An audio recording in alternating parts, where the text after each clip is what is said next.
आज आपण बघतोय साबुदाणा वडा। आज संकष्टी आहे तर आपण त्यासाठी बनवतोय आपण साबुदाणा वडा। त्याच्यासाठी इथे आपण 3 तास साबुदाणे भिजत घालून ठेवले होते। हे 3 मध्यम आकाराचे बटाटे उकडून घेतलेत। शेंगदाणे आपण छान असे भाजून घेतलेत आणि हिरव्या मिरच्या या कमी तिखट मिरच्या 3 ते 4। आता आपण शेंगदाण्याचं कोट करून घेऊया। ह्याचे साल काढून आपण ह्याचं छान असं कोट बनवून घेऊया। इथे आपण मिरची आणि शेंगदाणे एकदम मिक्सरला असं जाड असं सरसरीत कोट लावून घेतलंय। आता आपण ह्याचं एक मिश्रण एकत्र बनवून घेऊया। एका ताटामध्ये आता आपण सगळे साबुदाणे घेतलेत। साबुदाणे असे एकदम मऊ व्हायला पाहिजेत। बघा आपण प्रेस केल्यावर ते मऊ होत आहेत।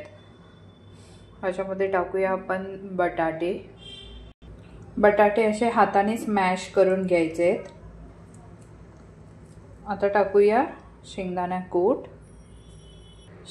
कूट टाकल्यानंतर आपण चवीप्रमाणे मीठ टाकूया।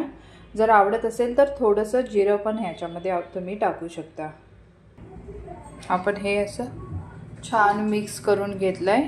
आता आपण वडे करून घेऊया याचे।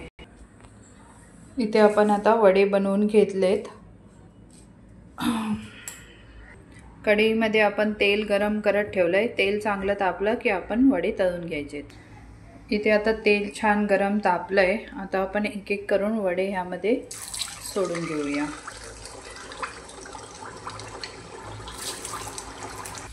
आता आपण हे क्रिस्पी असे साबुदाणे वडे तळून झालेले आहेत आपले।